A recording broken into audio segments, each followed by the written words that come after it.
अगर आप चाहते हैं कि आप महीने का 40 से 50 हजार रुपए कमाएं और आपको इसके लिए बहुत ज़्यादा पैसा भी खर्च ना करना पड़े और थोड़ी मेहनत के साथ साइड बाय साइड ही आप इतना पैसा कमा लें, तो ये वीडियो आपके बहुत काम की होने वाली है। आज मैं आपको 4 ऐसी यूनिक और स्मॉल बिजनेस आइडियाज़ बताऊंगा जो आपने शायद पहले यूट्यूब पर या किसी भी सोशल मीडिया पर डिटेल में नहीं सुने होंगे। कई अलग अलग तरह के बिजनेस को कंपेयर करने के बाद, उनका ग्रोथ रेट समझने के बाद मैंने आपके लिए ये बिजनेस आइडियाज़ निकाले हैं। साथ ही इनकी शुरुआत करने का प्रोसेस बहुत आसान और लगने वाली लागत भी बहुत कम है। ये वो आइडियाज़ हैं जो सिर्फ प्रॉफिटेबल ही नहीं बल्कि पूरी तरह से फ्रेश है और इनमें अभी भी बहुत ही कम कंपटीशन है। तो चलो वीडियो को शुरू करते हैं। Business idea number 1, micro influencer agency.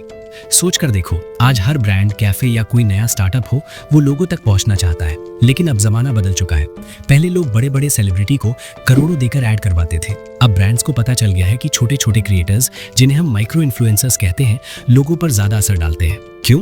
क्योंकि उनके 5,000 से 20,000 फॉलोअर्स सच्चे होते हैं, उनका कनेक्शन पर्सनल होता है, उनकी बात लोग सुनते हैं और मानते हैं, और ब्रांड्स को यही फायदा मिलता है।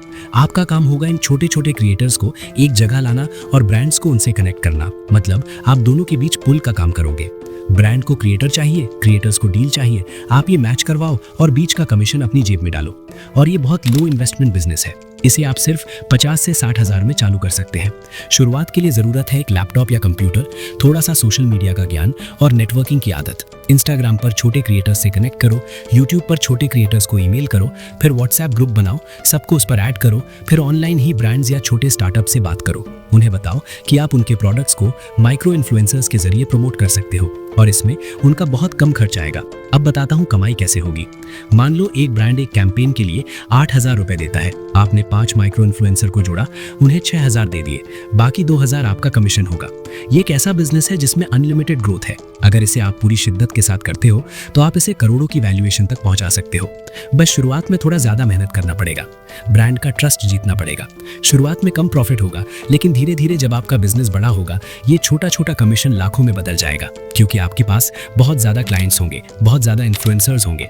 अगर उनसे आप थोड़ा भी कमीशन चार्ज करेंगे तो भी आप अच्छा खासा पैसा कमा लेंगे। अगर आपको ये आइडिया अजीब लग रहा है तो ध्यान से देखो। बड़ी बड़ी कंपनी यही करती हैं। Amazon खुद का प्रोडक्ट नहीं बनाता, वो बस मैन्युफैक्चरर को कस्टमर से कनेक्ट करता है। ओला, उबर खुद गाड़ी नहीं चलाते, वो बस ड्राइवर को पैसेंजर से जोड़ते हैं। यूट्यूब खुद वीडियो नहीं बनाता, बस एक क्रिएटर को एडवर्टाइजर से जोड़ता है। ये एक बेस्ट आइडिया है एंड ट्रस्ट मी, इस आइडिया में अभी बहुत कम कंपटीशन है। ये आइडिया आने वाले सालों में सोने की खान साबित हो सकता है। लेकिन हर किसी को सोशल मीडिया में दिलचस्पी नहीं होती। कुछ लोग ऐसे भी हैं जो जमीन से जुड़ा काम करना चाहते हैं, जहां मेहनत ज्यादा हो पर पैसा भी रियल और रोज दिखे। अगर आप उन्हीं में से हो तो ये अगला आइडिया आपके लिए है। Business idea number 2, managing people. दोस्तों, ये है दुबई 20 साल पहले और ये है दुबई आज। दुबई के इस वंडरफुल ट्रांजिशन के पीछे दुबई के शेख रशीद के विजन को क्रेडिट दिया जाता है। लेकिन असल में इस क्रेडिट का कुछ हिस्सा इंडिया, पाकिस्तान और इंडोनेशिया जैसे देशों के उन वर्कर्स को भी मिलना चाहिए जिन्होंने अपने खून पसीने बहा के दुबई को इस कदर खूबसूरत बनाया है। लेकिन अनफॉर्चुनेटली ऐसा कभी नहीं होगा, क्योंकि दुनिया की यही कड़वी सच्चाई है कि मेहनत करने वालों को कुछ नहीं मिलता, जबकि दिमाग लगाने वाले सारा फायदा ले जाते हैं। दुबई के केस में शेख रशीद ने दिमाग लगाया और लोगों को मैनेज करके दुबई जैसा खूबसूरत शहर बना दिया। इसी तरह दोस्तों, आप भी लोगों को मैनेज करना सीख के अपना बिजनेस एम्पायर बना सकते हो। इंडिया में हर सिटी में वर्कर्स मिल जाते हैं काम करने के लिए। आपको बस उनको मैनेज करना है और फिर उन लोगों से नेटवर्क करना है जिनको वर्कर्स की नीड होती है। फिर आप उन लोगों से कमीशन चार्ज कर सकते हो या फिर पूरा का पूरा कॉन्ट्रैक्ट साइन कर सकते हो। जैसे कि अगर किसी को अपना घर या अपार्टमेंट बनाने के लिए वर्कर्स की जरूरत है तो आप उसके साथ कॉन्ट्रैक्ट साइन कर सकते हो कि आप उसको लेबर सोल्यूशन प्रोवाइड करोगे, और इस तरह से आप अपने क्लाइंट से एक तय अमाउंट चार्ज कर सकते हो। इस बिजनेस आइडिया की सबसे अच्छी बात यह है कि इसमें आपको जीरो इन्वेस्टमेंट चाहिए होती है और इसे आप पार्ट टाइम भी कर सकते हो। आप में बस लोगों को कन्विंस करने की स्किल होनी चाहिए, तभी आप लेबर को अपने साथ जोड़ पाओगे और क्लाइंट्स को भी तभी अपनी सर्विस सेल कर पाओगे। एंड कंस्ट्रक्शन का तो सिर्फ एक एग्जांपल है, और भी कई तरह से लेबर के थ्रू पैसे कमाए जा सकते हैं, जैसे cleaning services, event setup, factory workers placement, AC cleaning, white washing, plumbing और electrical repairs, solar panel installation, wedding decoration setup, renovation में टाइल्स फिटिंग या फिर होम रेनोवेशन प्रोजेक्ट्स। ऐसे कई काम है, इसे आप लेबर को मैनेज करके करवा सकते हैं। एंड बिलीव मी, लोग इस तरह से करोड़पति भी बने हैं। अगर आपको मेनली कंस्ट्रक्शन फील्ड में ही फोकस करना है तो आप कंस्ट्रक्शन इक्विपमेंट्स भी खरीद सकते हैं, जिससे आपको और प्रॉफिट होगा। लोगों को मैनेज करने का स्किल आपको एक कामयाब आदमी बना सकता है। बिजनेस आइडिया नंबर 3, लस्सी स्टोर। इस बिजनेस की एक डाउनसाइड है जो मैं आपको शुरू में ही बता देता हूँ कि ये सीजनल बिजनेस है, लेकिन फिर भी क्योंकि ये प्रॉफिटेबल और हमेशा चलने वाला बिजनेस है, इसलिए मैंने इसे इस लिस्ट में शामिल किया है। लस्सी पीना सबको पसंद होता है, बच्चे बड़े या बूढ़े सब इसे पसंद करते हैं क्योंकि ये 100% नेचुरल होता है और सेहत के लिए अच्छा, खासकर बच्चों और नौजवानों के लिए। इसलिए अगर कोई लस्सी पार्लर शुरू करना चाहता है तो ऐसी लोकेशन चुने जहां आसपास स्कूल या कॉलेज हो या फिर कोई मॉल या पार्क हो, क्योंकि वहां लोगों का आना जाना लगा रहता है। ये एक लो इन्वेस्टमेंट बिजनेस है जो बहुत कम पैसों से शुरू हो सकता है। साथ ही ये हाई मार्जिन बिजनेस भी है। यहाँ आपको 25 से 35% तक का मार्जिन निकल जाएगा। बिजनेस का एक रूल है, you should always start small and then make it big. तो इस केस में भी पहले से बड़ी शॉप ले लेना या बहुत सारे फ्लेवर्स लॉन्च कर देना अच्छा डिसीजन नहीं रहेगा। पहले आप छोटे से शुरू कीजिए, फिर देखिए क्या वर्क कर रहा है और क्या नहीं, और फिर धीरे धीरे बिजनेस को एक्सपैंड कीजिए। इस तरह से अगर आप प्लानिंग के साथ लस्सी पार्लर बिजनेस करते हो तो जल्दी ही इसमें सक्सेस हासिल कर लोगे। अगर आप लस्सी पार्लर नहीं खोलना चाहते तो आइसक्रीम पार्लर भी शुरू कर सकते हो। इस बिजनेस में भी वही डाउनसाइड है कि ये सीजनल है, लेकिन फिर भी क्योंकि ये प्रॉफिटेबल और पॉपुलर है, खासकर बच्चों और युवाओं में, इसलिए ये भी एक सेफ डिसीजन हो सकता है। आप दो तरीकों से आइसक्रीम पार्लर चला सकते हो। पहला, खुद का ब्रांड बनाकर, या दूसरा किसी वेल नोन ब्रांड की फ्रेंचाइज लेकर। अगर आप किसी ब्रांड की फ्रेंचाइज लेते हो तो आप 20 से 30% तक का मार्जिन कमा सकते हो, जो इसे एक हाई मार्जिन बिजनेस बनाता है। Business idea number 4, wedding planner business. Corona के टाइम पर जहां सभी बिजनेस कंपनीज ऑलमोस्ट बंद हो चुके थे, उस टाइम भी लोगों की शादियां हो रही थी, क्योंकि इंडिया में चाहे कुछ भी हो, वेडिंग का मार्केट कभी बंद नहीं होता है। मौसम चाहे कैसा भी हो, लोग शादी करते हैं, और नवंबर दिसंबर के महीने में तो सबसे ज्यादा शादियां होती हैं।